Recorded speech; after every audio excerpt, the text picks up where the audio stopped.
Hi everybody, it's Black Sheep Girl. I just want to talk about dissociative identity disorder. These poor alters, these poor parts give their existence to save you from the abuse. And to make fun of these alters, these people with the ID, is just a shame.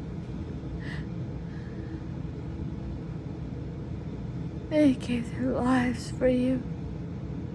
They gave their lives so you could exist, so you could have some joy in your life. I don't remember the bad stuff, the really bad stuff. I don't remember any sexual abuse or any satanic ritual abuse or anything like that. I don't remember anything. I just remember nothing. There was some other stuff, but the really, really bad, heinous stuff, I don't remember. They gave their lives for me. They suffer every day for me. They gave their beautiful little lives for me. And lately, I've been seeing them. They wake up. They must be having nightmares or something.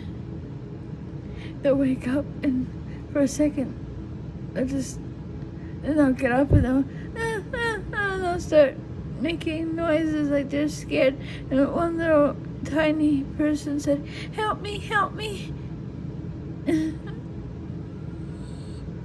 Don't you realize, if you're new to DID, your alters gave their life for you just like Jesus did. Jesus gave his life, shed his blood, and died and resurrected for us, so that we could be saved. No matter what we did, even if it was, really bad. And these beautiful children gave their lives for us so we could be able to live our lives. Even if we remember half of it or most of it, they took it for us. They let us go play. They let us have fun while they suffered.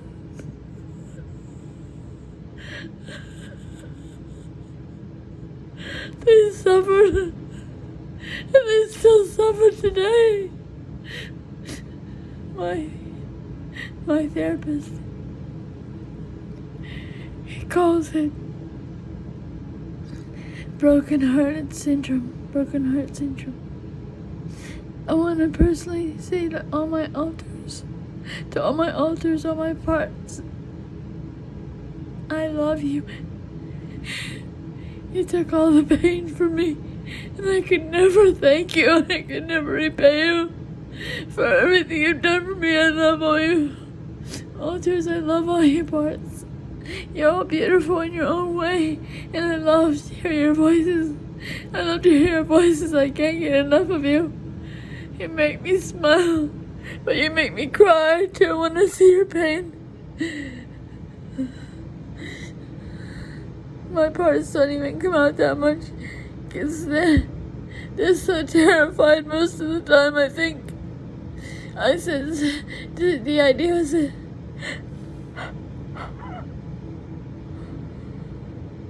I said it was a sham because I didn't believe I had DID. I would believe it, then I wouldn't, then I would, then I wouldn't, then I would, then I wouldn't.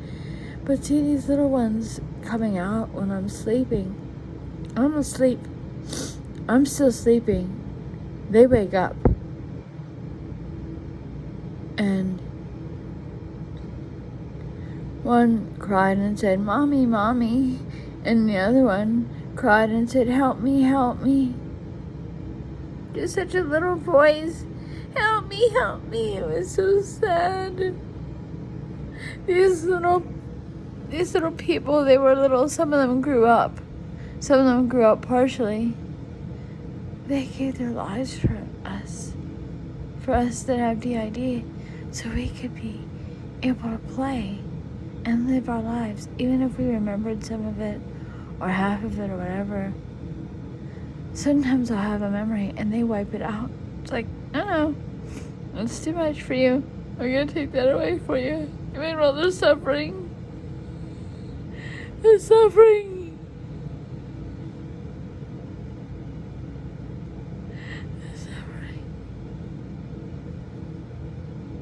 They're in pain. And it's all because they want to protect me.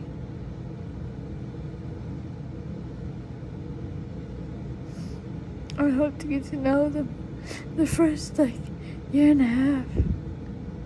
I was, almost a year and a half. I was so mean to them at times. I'd get mad. Why don't they talk to me? Why don't they play with the toys I got them? Why don't they come out? Why don't they do this and that?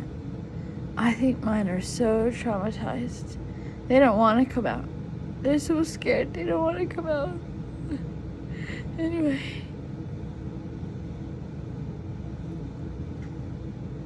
And it's hard because you don't know who you can tell. And if you tell somebody, you don't know if they'll believe you. Sometimes they have to see the proof a couple of times. Then they might believe you then. My beautiful parts, they gave their lives for me. They suffered for me. They blocked me out. I mean, I have complete amnesia. When they come out, I have no idea when they're out. And I think that they're not out, but they are. They just don't come out very long. I think they're so terrified, so traumatized. They are just so afraid. They won't come out very long. And when they do, they show the signs of PTSD. I mean, pure, terrifying PTSD. I mean, as if it's happening right now. I was talking about one of my neighbors, and I saw his face in my head, and one of the children said, "Grandpa?" And I said, "No, it's not Grandpa. That's not Grandpa. It's not Grandpa, baby. Grandpa's been dead a long time." Your family might not believe you, but your parts testify to what they lived through and what they live through today.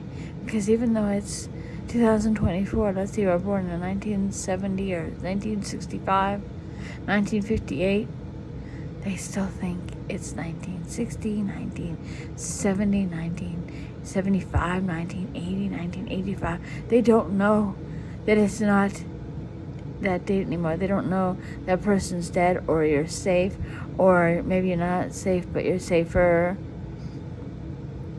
They don't know the body's older. There's so much that they haven't learned yet. There's so much. So much. So much things I want to give to them. And say I love you. Thank you so much. When one of them fuses with me, I tell them how thankful I am that they protected me. They took the pain from me. I could have died, maybe. But because of their actions, maybe I stayed alive. I don't know, I'm just saying. They gave their lives for me. I could have died. I could have went insane. I might have killed myself multiple times. I mean, even as a child, I remember wanting to kill myself. And I didn't know what was going on, all the bad stuff that was happening. I still don't know. I can only tell you what I guess. Like secret societies and sexual abuse and stuff. I don't know what happened. I just know it was really bad. My beautiful parts, they're a testimony to the tragedy of their lives. And we should give them... We should encourage them and thank them and tell them how wonderful they are and how beautiful they are and how brave they are. Not put them down. Oh, it's Sybil. Sybil exposed. I mean, this is a bunch of garbage, you know. What if that person really had it, but something happened, or they felt pressure to make the book? Or, I don't know. I'm just saying, why do people get such delight in exposing stuff? That might not even be really real what they're saying. It might not even been true what they're saying. It might have actually really happened. Why do people get the joy? The person's dead. Why do they get the joy in doing that? Oh, I knew her. She wasn't like that. Did you really know her? Because even someone I knew said, I don't ever see you change or switch. And I was thinking, maybe I don't have it then. Because, they're right. I don't think I ever switched. But as of late, I've been seeing my parts coming out in terror. Not all of them, but a few. Right now. Coming out in terror.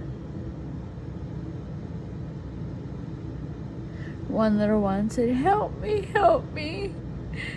Can you imagine what the poor thing went through?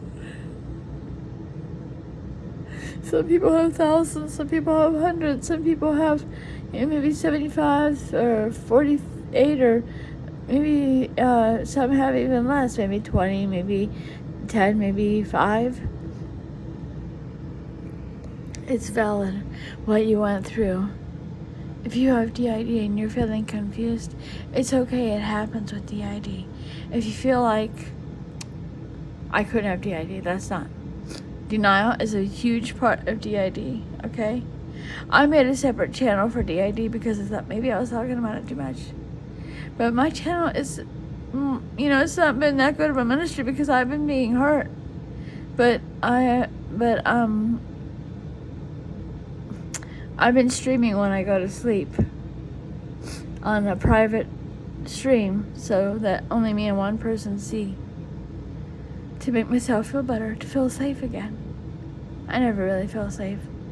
I keep looking at my body to see if there's marks or whatever. My parts are living through the hell they went through on Earth, and now they're living through that too. What they went through for who knows how long, a year, 2 years, 3 years, that person hurt us, who knows how long it was. And their little selves are just in so much pain and agony, and they just want to be happy and want to play. I mean, it's so unfair to them. But if they weren't made, I might have gone insane or killed myself or something. Stop hitting me! Sorry.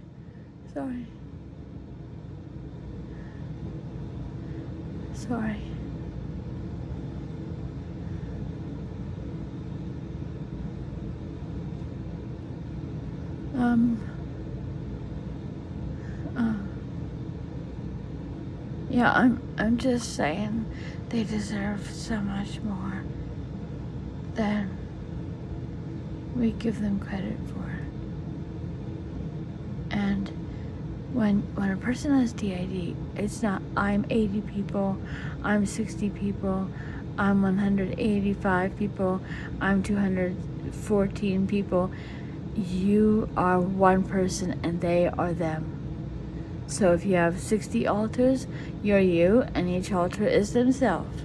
So you might have like one named Bob, one named Sue, one named Frank, one named Ellen. They are them. Ellen is Ellen, Frank is Frank, etc., etc., okay? Just hurts to see that they're not. They need the love and support that they deserve. They deserve it. They need to know it's okay, sweetheart, it's okay. Whatever age they are, it doesn't matter. Even if they're an adult and they're a senior citizen, they went through hell on earth. Just calm them. Just sit with them and calm them down, help them to be soothed. I even thought of buying an adult pacifier because some of my little tiny ones, babies, I think it might soothe them if I wore a passy around my neck, when I was at home. I think it might help them. Now maybe you think, oh, that's ridiculous. You know what? If a little one feels better because they have a passy around their neck at all times at home, what's the problem with that? So they're an inside child. It doesn't mean they're any less of a child. They're just not a physical child when they're inside, but when they're outside, they're physical. They're physical, okay? They're just as real as a real child is that's in front of you, okay? They're just as real as any other child, okay? Thank you for watching, okay? Bye. Love your altars. Give them hugs and kisses. Tell them you love them. I love you, altars. Thank you for saving me. Thank you, Jesus, for everything.